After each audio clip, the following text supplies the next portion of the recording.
ठाकुर का कुआं मुंशी प्रेमचंद्र द्वारा लिखी गई एक खूबसूरत कहानी। Hello everyone, welcome to my channel Ocean of Thoughts. आइए शुरू करते हैं। जोखू ने लोटा मुंह से लगाया तो पानी में सख्त बदबू आई। गंगी से बोला, यह कैसा पानी है, मारे बास के पिया नहीं जाता, गला सूखा जा रहा है और तू सड़ा पानी पिलाए देती है। गंगी प्रतिदिन शाम पानी भर लिया करती थी। कुआं दूर था, बार बार जाना मुश्किल था। कल वह पानी लाई तो उसमें बू बिल्कुल न थी। आज पानी में बदबू कैसी? लोटा नाक से लगाया तो सचमुच बदबू थी। जरूर कोई जानवर कुएं में गिरकर मर गया होगा, मगर दूसरा पानी कहाँ से आए? ठाकुर के कुएं पर कौन चढ़ने देगा? दूर से लोग डांट बताएंगे। साहू का कुआं गांव के उस सिरे पर है, परंतु वहाँ भी कौन पानी भरने देगा? कोई तीसरा कुआं गांव में है नहीं। जोखू कई दिन से बीमार है। कुछ देर तक तो प्यास रोके चुप पड़ा रहा, फिर बोला, अब तो मारे प्यास के रहा नहीं जाता, ला थोड़ा पानी नाक बंद करके पी लूँ। गंगी ने पानी ना दिया। खराब पानी से बीमारी बढ़ जाएगी इतना जानती थी, परंतु यह न जानती थी कि पानी को उबाल देने से उसकी खराबी जाती रहती है। बोली, यह पानी कैसे पियोगे?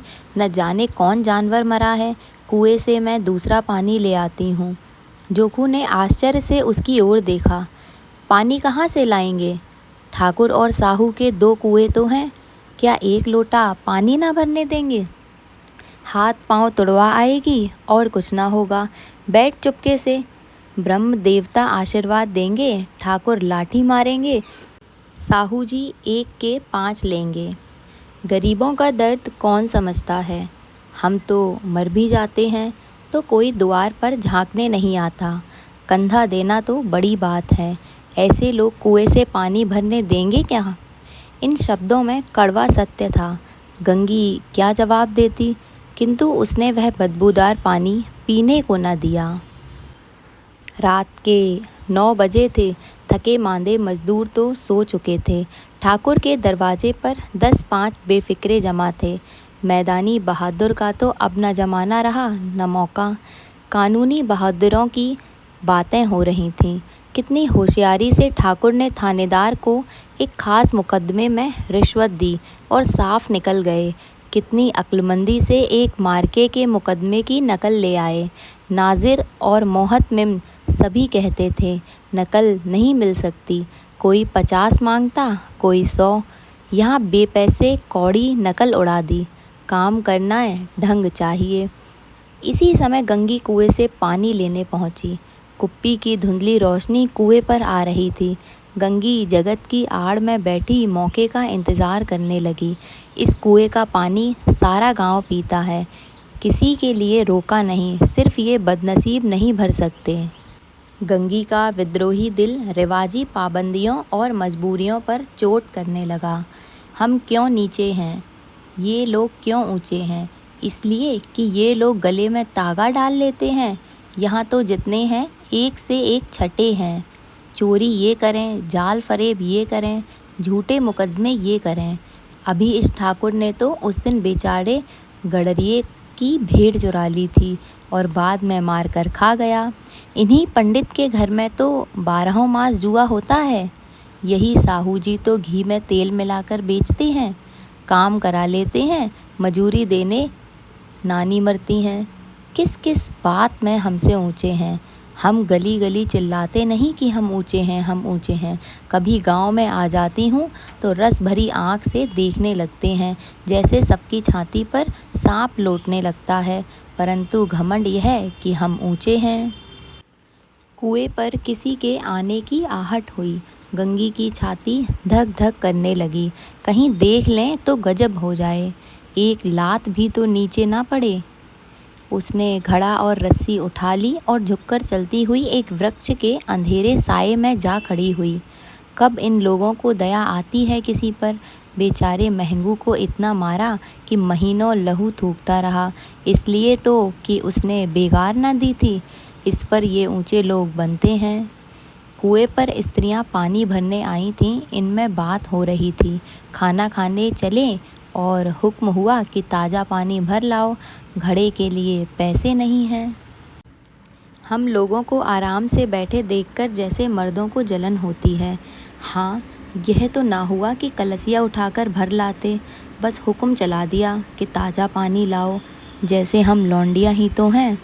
लौंडिया नहीं तो और क्या हो तुम, रोटी कपड़ा नहीं पाती, 10-5 रुपए भी छीन झपट कर ले ही लेती हो, और लौंडियाँ कैसी होती हैं। मत जलाओ दीदी, छिन भर आराम करने को जी तरस कर रह जाता है। इतना काम किसी दूसरे के घर देती तो इससे कहीं आराम रहता। ऊपर से वह एहसान मानता, यहाँ काम करते करते मर जाओ, पर किसी का मुंह ही सीधा नहीं होता।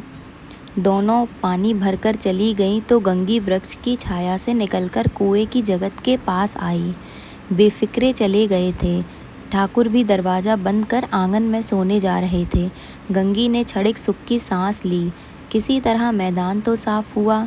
अमृत चुरा लाने के लिए जो राजकुमार किसी जमाने में गया था, वह भी शायद इतनी सावधानी के साथ और समझ बूझकर ना गया हो। गंगी दबे पांव कुएं की जगत पर चढ़ी। विजय का ऐसा अनुभव उसे पहले कभी ना हुआ था। उसने रस्सी का फंदा घड़े में डाला, दाएं बाएं चौकन्नी दृष्टि से देखा, जैसे कोई सिपाही रात को शत्रु के किले में सुराग कर रहा हो। अगर इस समय वह पकड़ ली गई तो फिर उसके लिए माफ़ी या रियायत की रत्ती भर उम्मीद नहीं। अंत में देवताओं को याद करके उसने कलेजा मजबूत किया और घड़ा कुएं में डाल दिया। घड़े ने पानी में गोता लगाया, बहुत ही आहिस्ता, जरा भी आवाज़ ना हुई। गंगी ने 2-4 हाथ जल्दी जल्दी मारे, घड़ा कुएं तक पहुंच गया। कोई बड़ा शहजोर पहलवान भी इतनी तेज़ी से ना खींच सकता था। गंगी झुकी कि घड़े को पकड़कर जगत पर रखे कि एकाएक ठाकुर साहब का दरवाज़ा खुल गया। शेर का मुंह इससे अधिक भयानक ना होगा। गंगी के हाथ से रस्सी छूट गई।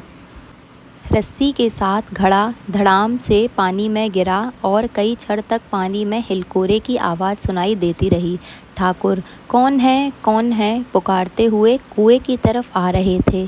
गंगी जगत से कूदकर भागी जा रही थी। घर पहुंचकर देखा कि जोखू लोटा मुंह से लगाए वही मैला गंदा पानी पी रहा है।